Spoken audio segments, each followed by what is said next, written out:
All right, Griff. We've contemplated the cosmos, explored the depths of memory, and sipped some philosophical tea.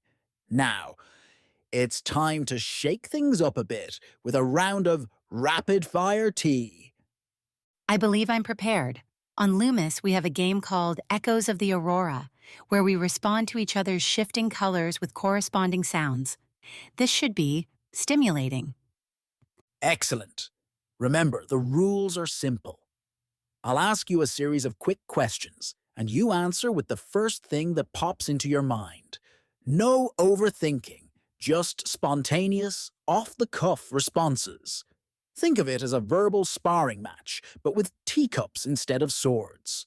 And to make things interesting, a little limited time to answer. Ready to begin? And listeners, I encourage you to play along. Shout out your own answers as we go. Don't be shy. Let's see how your responses compare to Criff's. You can also share your answers on social media using #RapidFireTeaRound. Let's see what the galaxy comes up with. Fantastic, let's dive in.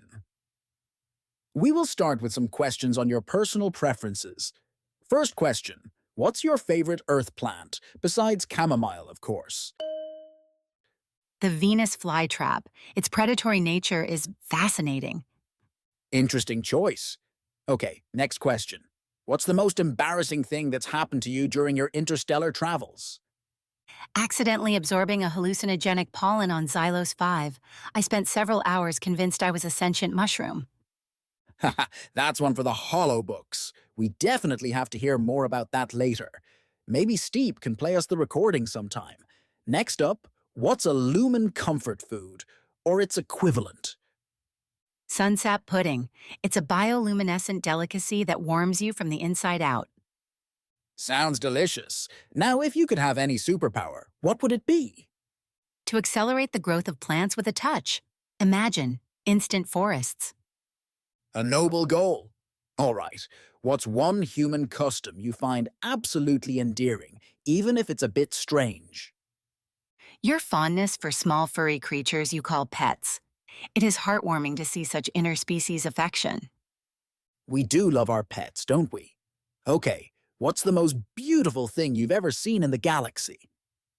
The birth of a nebula, a cosmic explosion of color and light, a breathtaking reminder of the universe's constant state of creation.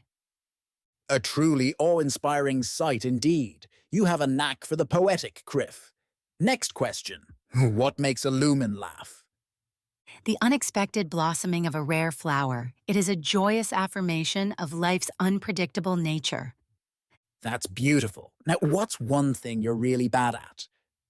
Maintaining a consistent spatial orientation. I sometimes drift upwards in low-gravity environments. Haha, I can relate to that. One time I lost my teacup during a spacewalk. Still haven't found it.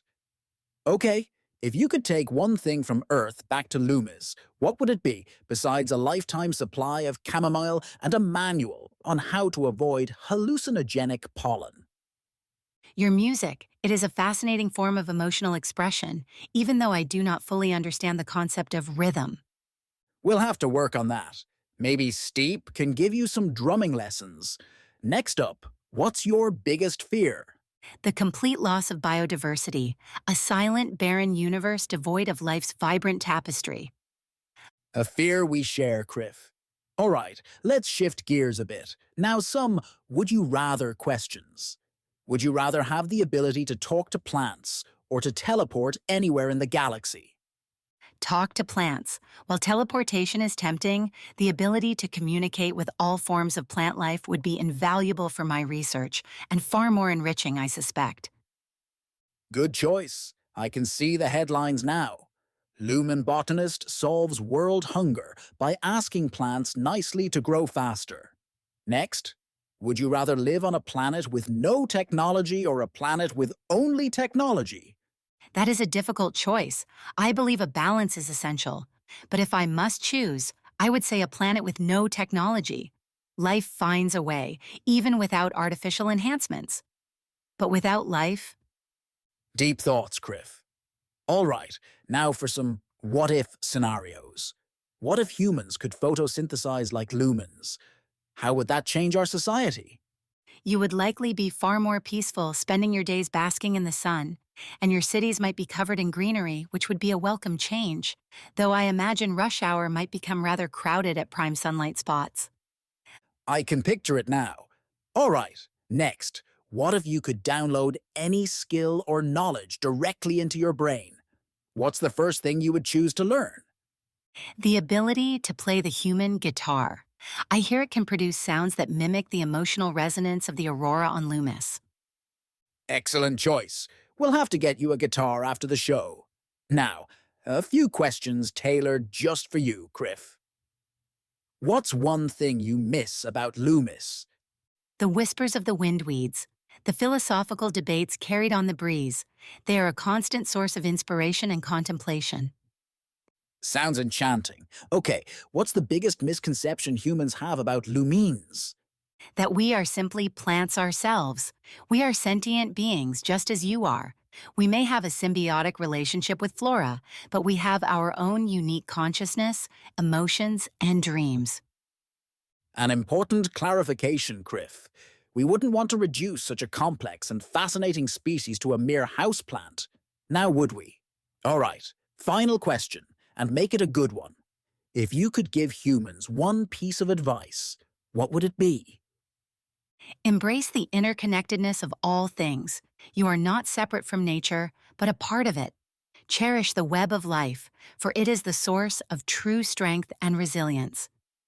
And that's time. Wow, Criff, you handled that like a seasoned pro. Embrace the interconnectedness of all things. Words of wisdom from our Lumen guest, a perfect distillation of everything we've discussed today. Let's all take a moment to reflect on that. Maybe even jot down our own answers to those rapid-fire questions. How did you all do playing along at home? Did any of Criff's answers surprise you? Share your own rapid-fire responses and your thoughts on Criff's advice on social media using hashtag #RapidFireTround. And don't forget to tell us what was your favorite question from this round. Let's see how our answers compare and what resonates most with our listeners.